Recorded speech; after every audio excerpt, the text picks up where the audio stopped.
Welcome. We will begin shortly.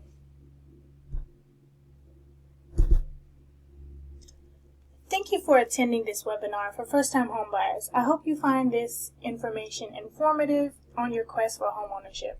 Be sure to subscribe to my webinar channel and watch more webinars. Today's agenda will be on many facets of real estate, from credits to learning about what agency is about. Let's begin. My name is ReShawna Leaven. I'm licensed in Virginia, Maryland, and DC with Keller Williams Realty. I have been in real estate for over 15 years, and during that time I've seen my share of easy and challenging home sales, which has helped me educate my clients on the do's and don'ts of real estate and what to expect. Your first real estate experience will shape how you view real estate for many years to come, so make sure it's a good experience. Now let's talk about the types of real estate. Real estate can be purchased in what's called fee simple or condo interest. When you buy a home, you can purchase a home with fee simple interest, which is the right to possess, use land, sell it, give it away, lease it, or pass it to others upon your death with the land and property structure. Condo ownership is similar, though subject to rules of the condo association, and the owner has rights to the interior of the unit and share the common areas with the other owners in the building. There are several types of real estate that can be purchased by first-time homebuyers. There are condos, townhomes, single-family, and multi-units. Condos are considered garden style, which are similar to if you see condos, they look like apartment buildings, but they're not necessarily apartment buildings. They're high rises or multi-level units. All condos have condo associations with rules, amenities, well, some have amenities, some don't, and restrictions. Townhomes are attached homes with up to 4 levels with or without a basement or a garage. Some townhomes have homeowners associations, some do not. Single-family homes are detached homes that may reside in a homeowners association. Multi-units are multiple units that can be rented out. One unit can be lived in and the other can be rented out. For example, if you buy a 4-unit, you can live in one unit and rent out the other remaining unit, so you can, in essence, be mortgage-free. So, types of ownership. So, when you purchase a house, you have to decide how you want to take title to the property. So, if you buy the house by yourself, you would be a solo owner or a sole owner of the property. So, at your discretion, nobody can sell the house from you because it's your house. You choose what you want to do with it.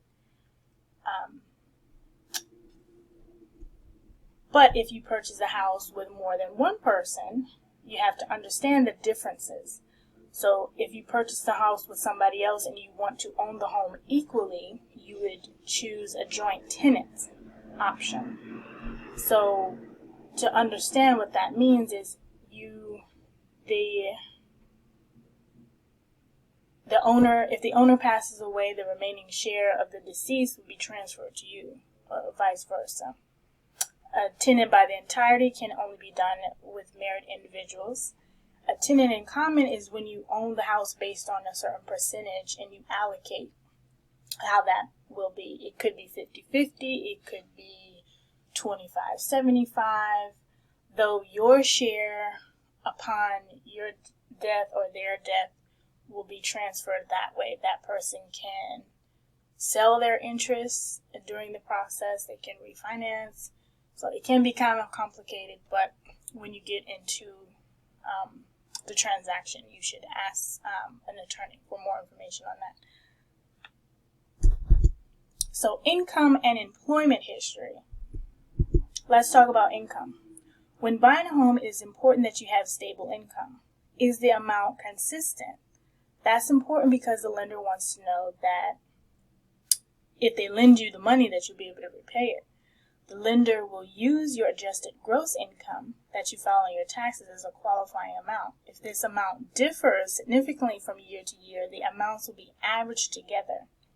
If you receive additional income from business, alimony, child support, it may be used depending on the continuation of the income and verified. Next, where and how you receive the funds are important. Your employment history is important. Lenders want to see at least 2 years of employment to show stability. You can purchase a home with 1099 or a W-2 income, though it may be challenging if you have switched from either or within the last 2 years, so it may become challenging, especially if you go from a W-2 income to 1099, because 1099 it fluctuates. So, understanding credits. So, let's talk about credit. So, your credit score is made up of several different things. It's made of your payment history, your outstanding debt, your length of credit, your new credit, types of credit, all of those things together. So, but credit is everywhere. It's in your bank, it's at the stores you shop in, it's at dealerships, it's at mortgages. Buying a home is very different than buying a car. When you buy a car, you shop around, you test drive cars, and when you see the car you like, you apply and then you get the car. In real estate, you have to be approved for a mortgage loan. You shop for a home, then you buy a home. There are several major credit bureaus, Experian, Equifax, and TransUnion, if you haven't heard of them before. Most people have. Credit scores can range from 350 to 850. There are lenders that will grant loans to buyers with credit scores at 580. Though there will be no down payment assistance programs, they will have higher interest rates. There may be points and fees that may be charged to the buyer. Remember, though, to get a down payment assistance program, the general rule of thumb is a 620. Some programs require you to have higher than that, but that's a general target that you want to target.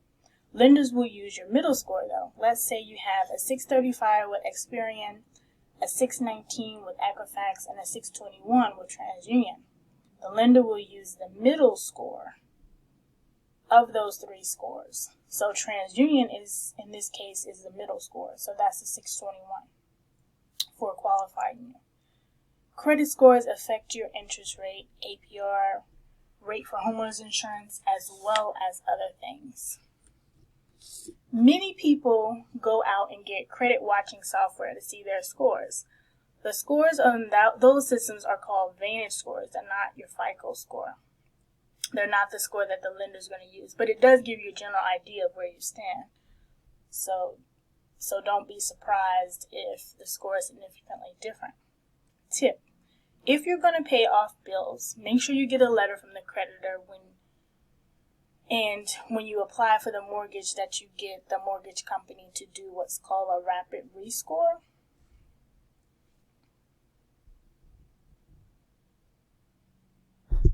So, mortgages. So, you can buy a home without a mortgage, though you have had to inherit some money, won the lottery, saved a lot of money, or found some money. So, there are several different types of mortgages. So, there's FHA, which requires 3.5% down payment. There's conventional, which is 20% down, typically, though there are other programs that are available for first-time home buyers that require 3% down. There is the rural housing development, so that's 100% financing, though you have to purchase in a rural area. And there's VA for veterans, which is 100% financing. Many people think that you need 20% down payment to buy a home. That's simply not true. There are programs for down payment as well as closing costs available. Make sure you watch my webinar on Buy a Home with No Money Down for more programs. Getting approved is easy. You need to verify who you are, where you live, where you work, how much money you earned for the past 2 years, and what kind of debts you have, and how you're going to be able to repay the loan. That's the simple version of what happens. And then the mortgage company compiles all your information into a package, and the underwriter looks at it, and they give you either the green light or orange light, which is not right now, but in the future, or red light, no. So you have options.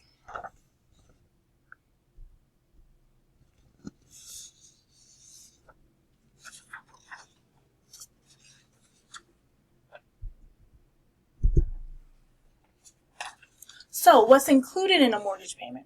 Your mortgage payment will be your PITI, which is your principal, interest, taxes, and insurance.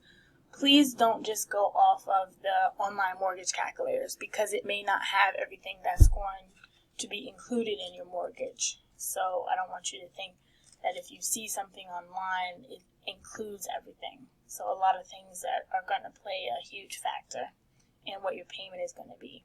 So if your insurance is higher than the amount quoted, then that's going to affect your rate also. If you have, if your loan is going to have private mortgage insurance, that's going to be added to the payment. If you have homeowners, even though it's paid separately, or condo dues, it's going to be added to the payment as well. So let's say the lender says that you cannot exceed $1,600 in the mortgage. So that includes all of these things I said above: PITI, PMI, homeowners insurance, and condo dues. All of that cannot exceed $1,600. If you exceed it by $1, they will deny your loan. So very important to know what the maximum payment amount that they're going to allow you to get instead of the sales price, because that's very important. So, steps to buying a home.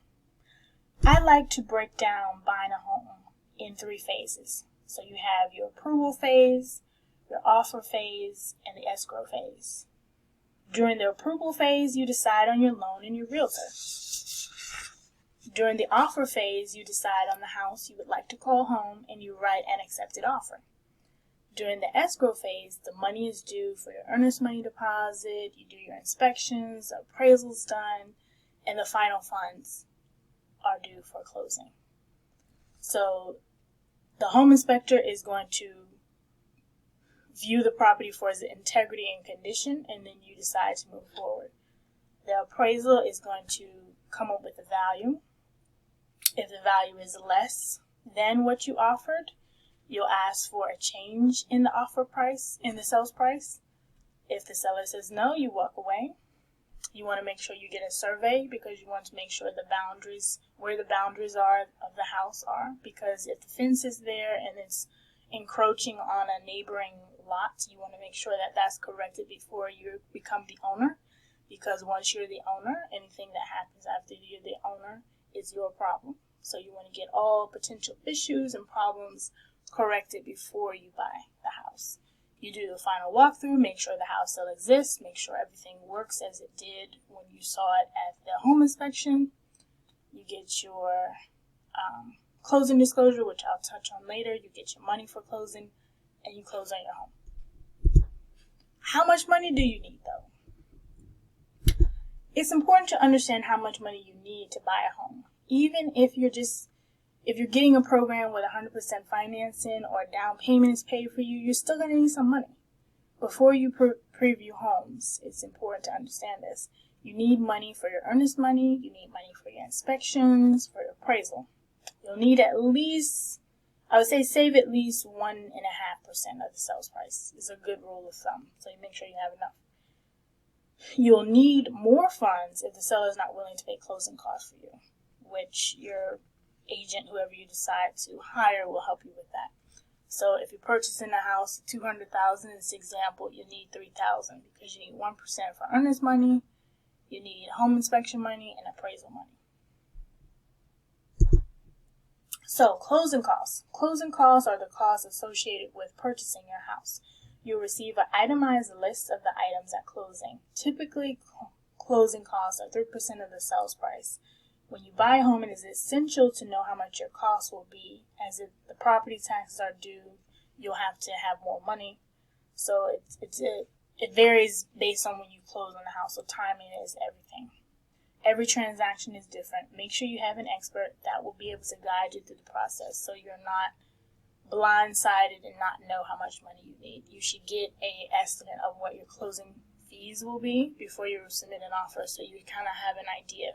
So you'll be able to have more leverage in your negotiation, because if you know how much money you need, if the seller comes back and says that they're not going to pay, if you ask for 3% and they say, well, no, I'll only give you 1.5%, are you going to have the rest of that money at closing? If you know how much money you need, then you can make a better judgment of what you can do financially. So, title insurance, what is it? So, when you buy a home, you're required by your lender to get what's called lender's title insurance. Is insurance that protects the lender. It's required. There's no negotiation about it. You have to do it. Though there is optional insurance that you can get called owner's title insurance. It's a one-time premium paid at closing. It protects your homeownership rights from fraud, mistakes made in earlier sales, it happens, and undisclosed errors and other things. Make sure they have standard policies as well as enhanced. I would recommend you get the enhanced. It doesn't cost that much more, but it covers more things. So homeowners versus home warranty. What are the differences? So homeowners insurance protects the perils. So it's required by your lender. You have to do it, but it protects the house against damages. If a tree falls in your house, something like that. Hopefully not. But make sure you ask your car insurance company if you can get what's called a bundle policy, because if you bundle the auto and home together, they'll give you a significant break rather than you buying them separately. Though if you get homeowners insurance, you can always change the policy after you move. You can always do that, but make sure that there are no gaps in insurance coverage. And always make sure that you add your lender to your policy, because they have to be on it. A home warranty protects the services and of major systems in the home, electrical, plumbing, appliances, for a small trade fee. So they have a simple rule: if they can't fix it, they'll replace it. So that's typically of all insurance companies, their motto.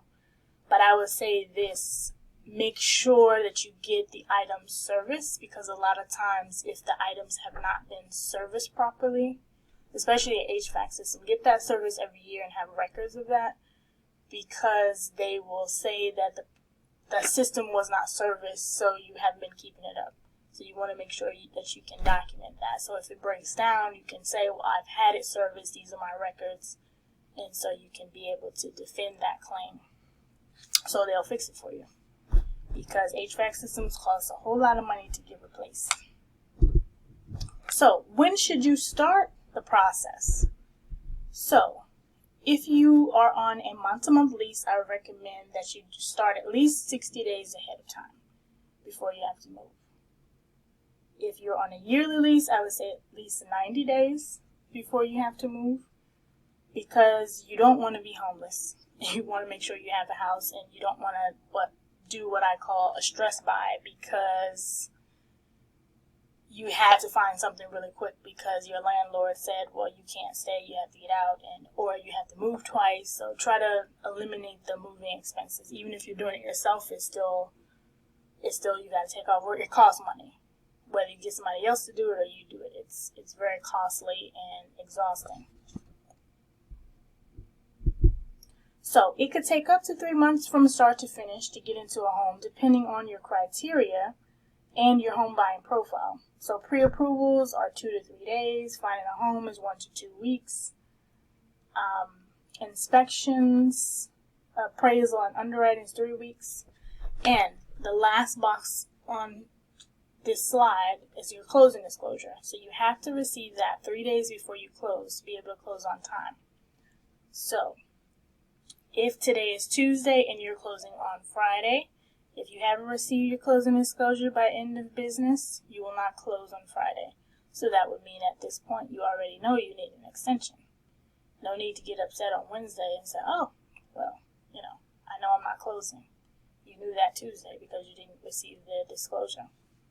A lot of times lenders will go ahead and send what they call a closing disclosure, but it's not the final one, but it's pretty close to what the final numbers will be. so they can go ahead and close. So all is not lost, but if you haven't received it pretty close to when you're going to close, you're not closing. So let's talk agency. So you've seen the real estate signs hanging and blowing in the wind in the yard. The agent on the sign is the listing agent. They represent and work for the seller. A buyer's agent represents the buyer. As a buyer, you have the right to hire a buyer's agent to assist you with the purchase of your home. It's a great benefit to you because the seller has already agreed to pay your agent for assisting with the transaction. You just have to interview and hire an agent with a buyer's agreement. In the agreement, the agent's fee will be illustrated. Please note that if the fee in the agreement is more than the fee the seller is willing to pay, the buyer is responsible for paying the remainder of the amount. For example, if the fee states that Susan Smith will receive 3% commission at completion of the sale, and the property you wish to purchase states that the fee is only offering 2%, you will be responsible for paying the difference of 1% at closing. A few things to remember about buyer agency agreements. All fees and terms can be negotiated and agreed upon, and any agreement can be terminated. This message is only for you to understand how agreements work. It's for informational purposes only. It's not meant for you to terminate your agreement and to be with me. I just want to disclose that. So now, designated agency. Say you've decided to buy 123 Main Street, and ABC Realty is the listing agent, and your agent is also with ABC Realty. Since both agents are under the same broker and firm, this will be considered designated agency, and all parties have to agree, both buyer and seller. So, the final type of agency is dual agency. That's when your buyer's agent has a home for sale as the listing agent representing the seller that you wish to purchase. Your agent at that point can only facilitate the transaction and cannot offer any advice to either party. Dual agency is only allowed in DC and Virginia.